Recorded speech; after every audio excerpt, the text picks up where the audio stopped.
legal stuff is so important. Being proactive, because it's not if you have an issue, it's going to be when.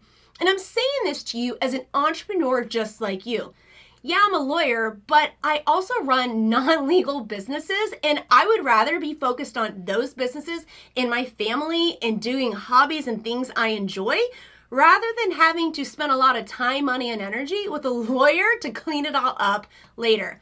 I promise you, it is cheaper to do it on the front end. So I invite you, dig into all of these. Even if you think you have each of these sections on lockdown, listen to it anyways. I'll be throwing little nuggets out, and either it will tell you, oh great, here's a change I can make, or it could reinforce and give you more confidence that, hey, I've done it right already. You can check that item off.